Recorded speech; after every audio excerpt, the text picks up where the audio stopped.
ଜଗନ୍ନାଥ ସାଙ୍ଗମାନେ ଗୋମିତ୍ର ପ୍ରାର୍ଥୀମାନଙ୍କୁ ନିଯୁକ୍ତି ଦିଆଯିବ। ଯୋଗ୍ୟତା ସପ୍ତମ ପାସ୍, ବୟସ 18ରୁ 55। ପରୀକ୍ଷା ହେବ ନାହିଁ, ଏଥିପାଇଁ କୌଣସି ପରୀକ୍ଷା ହେବ ନାହିଁ। ଚାଲନ୍ତୁ ସାଙ୍ଗମାନେ ଭିଡ଼ିଓଟିକୁ ଶେଷ ପର୍ଯ୍ୟନ୍ତ ଦେଖିନେବା। କ'ଣ ରହୁଛି ଏହାର ନୋଟିଫିକେସନ୍ ଓ କିପରି ଆମେ ଆବେଦନ କରିବା। ସାଙ୍ଗମାନେ ଦେଖିନିଅନ୍ତୁ, ଜିଲ୍ଲା ମୁଖ୍ୟ ପ୍ରାଣୀ ଚିକିତ୍ସା ଅଧିକାରୀ ସୁବର୍ଣ୍ଣପୁର ଦ୍ୱାରା ବିଜ୍ଞାପନଟି ଜାରି କରାଯାଇଛି। ଆଟେଣ୍ଡାଣ୍ଟ ବା ଗ୍ରୁପ୍ ଡି ପଦବୀ ଏହା ପୂରଣ କରାଯିବ। କେବଳ ଗୋମିତ୍ର ପ୍ରାର୍ଥୀମାନଙ୍କୁ ପ୍ରାଥମିକତା ଭିତ୍ତିରେ ନିଯୁକ୍ତି ଦିଆଯିବ। ଯଦି ସେହି ଜାଗାରେ ଗୋମିତ୍ର ପ୍ରାର୍ଥୀ ନ ମିଳନ୍ତି, କେବଳ ସପ୍ତମ ପାସ୍ ପିଲା ଓ ସେହି ଜିଲ୍ଲାର ପିଲା ହିଁ ଆବେଦନ କରିଥିବେ ଓ ସେହି ଜିଲ୍ଲାର ପିଲାମାନଙ୍କୁ ନିଯୁକ୍ତି ଦିଆଯିବ। କିନ୍ତୁ ଅଲଗା ଜିଲ୍ଲାର ପିଲାମାନେ ମଧ୍ୟ ଆବେଦନ କଲେ ସେମାନଙ୍କୁ ନିଯୁକ୍ତି ଦିଆଯିବ। କେବଳ ଗୋଟିଏ ସର୍ତ୍ତ ବା ତାଙ୍କର ଗୋଟିଏ ସର୍ତ୍ତ ଭିତ୍ତିରେ ସେମାନେ ଅନ୍ୟ ଜିଲ୍ଲାରେ ମଧ୍ୟ ନିଯୁକ୍ତି ପାଇବେ।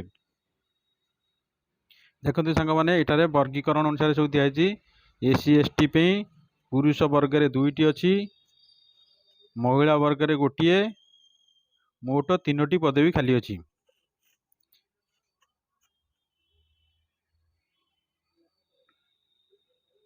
ଦେଖିନିଅ ସାଙ୍ଗମାନେ, ନିର୍ଦ୍ଧାରିତ ଫର୍ମର ଆବେଦନ ଆବଶ୍ୟକ ପ୍ରମାଣପତ୍ର, ଅବିକଳ ନକଲ, ଆଟେଷ୍ଟେଡ୍ ଟ୍ରୁ କପି ସବୁ ମୁଦା ଲଫାଫା ଭିତରେ ରଖିକିରି ସମ୍ପୃକ୍ତ ଜିଲ୍ଲା ମୁଖ୍ୟ ଚିକିତ୍ସା ଅଧିକାରୀ, ଚିଫ୍ ଡିଷ୍ଟ୍ରିକ୍ଟ ଭେଟେରିନାରୀ ଅଫିସ କାର୍ଯ୍ୟାଳୟ ଡାକ ମାଧ୍ୟମରେ କିମ୍ବା ସ୍ପିଡି ପୋଷ୍ଟ ବା କୋରିଅର ମାଧ୍ୟମରେ ବା ବ୍ୟକ୍ତିଗତ ଭାବରେ ତୁମେମାନେ ନେଇ ଦାଖଲ କରିପାରିବ।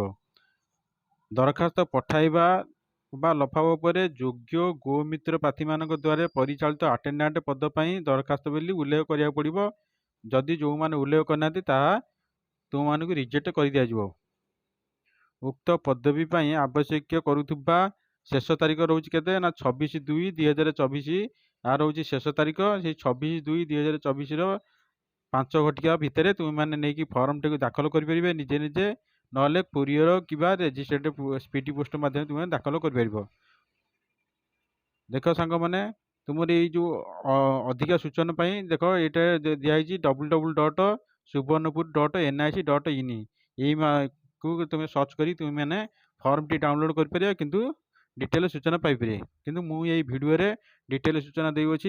ଭିଡ଼ିଓର ଡେସ୍କ୍ରିପସନରେ ଏହାର ଲିଙ୍କ ଦେଇଅଛି ଓ ଏ ଫର୍ମ କେମିତି ଡାଉନଲୋଡ଼ କରିବ ତାର ମଧ୍ୟ ଲିଙ୍କ ଦେଇଅଛି। ତୁମେମାନେ ଚାହିଁଲେ ଏହାକୁ ଡାଉନଲୋଡ଼ କରିକି ଫର୍ମଟିକୁ ଡାଉନଲୋଡ଼ କରିକି ଆବେଦନ କରିପାରିବେ। ତେଣୁ ଭିଡ଼ିଓଟିକୁ ଶେଷ ପର୍ଯ୍ୟନ୍ତ ଦେଖିନିଅନ୍ତୁ। ସାଙ୍ଗମାନେ ଦେଖିନିଅନ୍ତୁ, ଯୋଗ୍ୟତା କ'ଣ ରହିବ। ପ୍ରାର୍ଥୀନି ଓଡ଼ିଶା ସରକାରଙ୍କ ସ୍ୱୀକୃତିପ୍ରାପ୍ତ ଶିକ୍ଷାନୁଷ୍ଠାନ ବା ବିଦ୍ୟାଳୟରୁ ମଧ୍ୟ ଇଂରାଜୀ କିମ୍ବା ତତୁଲ୍ୟ ପରୀକ୍ଷାରେ ଉତ୍ତୀର୍ଣ୍ଣ ହୋଇଥିବା ଆବଶ୍ୟକ। ପ୍ରାର୍ଥୀମାନେ କ'ଣ କରୁଥିବେ ନା 3 ବର୍ଷର ଗୋଟିଏ କୃତ୍ରିମ ପ୍ରଯୋଜନ ଜାତୀୟ କୌଣସି କାର୍ଯ୍ୟକ୍ରମ ବା ANPCBB ଅଧୀନରେ କାର୍ଯ୍ୟ କରିଥିବା ଆବଶ୍ୟକ। ପ୍ରାର୍ଥୀନି ଭାରତୀୟ ନାଗରିକ ବା ସେହି ଜିଲ୍ଲାର ସ୍ଥାୟୀ ବାସିନ୍ଦା ହୋଇଥିବା ଆବଶ୍ୟକ। ପ୍ରାର୍ଥୀନି ଓଡ଼ିଆ କହିପାରୁଥିବେ ଓ ପଢ଼ିପାରୁଥିବେ ଓ ଲେଖିପାରୁଥିବେ। ପ୍ରାର୍ଥୀଙ୍କ ନୈତିକ ଉତ୍ତମ ଚରିତ୍ର ଥିବା ଆବଶ୍ୟକ। ପ୍ରାର୍ଥୀନି ଏକାଧିକ ଜୀବିତ ସ୍ତ୍ରୀ ବା ସ୍ୱାମୀ ନଥିବେ। ପ୍ରାର୍ଥୀଙ୍କ ବୟସ ଦେଖ ଏଠି 18ରୁ 55 ବର୍ଷ ହୋଇଥିବା ଦରକାର। ତା ହେଉଛି 1/1/2023 ସୁଦ୍ଧା। ଜଣେ ଯୋଗ୍ୟ ଗୋମିତ୍ର ଅନ୍ୟ ଜିଲ୍ଲାରେ ମଧ୍ୟ ନିୟୋଜନ ହେବା ପାଇଁ ନିଜର ସହମତି ବା ସ୍ୱୀକୃତି ପ୍ରଦାନ କରେ। ଦେଖ, ଅଲଗା ଜିଲ୍ଲାର ପିଲା ମଧ୍ୟ ଆବେଦନ କରିବେ। ଏଠି ଡିଟେଲ ମେନସନ୍ ଅଛି କିପରି ଆବେଦନ କରିବେ। ନିଜର ସହମତି ଓ ନିଜର ଗୋଟେ ସହମତି ପତ୍ର ଲେଖିକି ତୁମେମାନେ ଆବେଦନ କରିବ। ଯାହା ଅଲଗା ଜିଲ୍ଲାର ପ୍ରାର୍ଥୀମାନେ ଆବେଦନ କରିବେ, ନିଜର ସହମତି ଗୋଟେ ଲେଖିବାକୁ ପଡ଼ିବ। ସେହି ସହମତି ଅନୁସାରେ ତୁମେମାନେ ମଧ୍ୟ ସେହି ଜିଲ୍ଲାରେ ନିଯୁକ୍ତି ପାଇପାରିବ।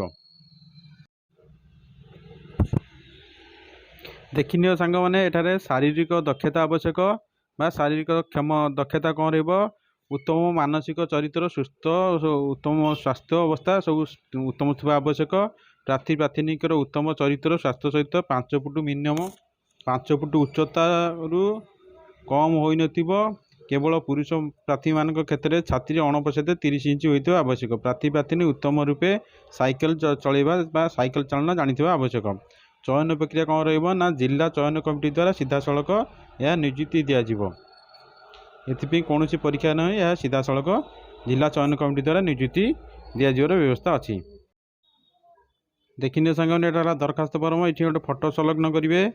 ଦେଖ, ଏଠି ପ୍ରାର୍ଥୀଙ୍କ ନାମ, ପିତାଙ୍କ ନାମ, ସ୍ଥାନୀୟ ଠିକଣା, ଯୋଗାଯୋଗ ଠିକଣା, ଜାତୀୟତା।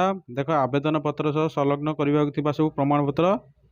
ଦେଖ, ଏଠାରେ ଏହାକୁ तुम मैंने सब डिटेल भल भाव पढ़ी नब पढ़ी फिलअप कर फिलअप करके तुम मैंने स्पीडी पोस्ट किंबा कोरियर किंबा निजे निजे तुम मैंने नहीं दाखल कर जो मैंने यही दरखास्त फॉर्म आवश्यक कर पीडीएफ रे बा ये वीडियो डिस्क्रिप्शन रे लिंक दे अच्छी तुम मैंने लिंक क्लिक कर डाउनलोड कर दरखास्त फॉर्म को डाउनलोड कले तुम मैंने आवेदन कर रही जय जगन्नाथ।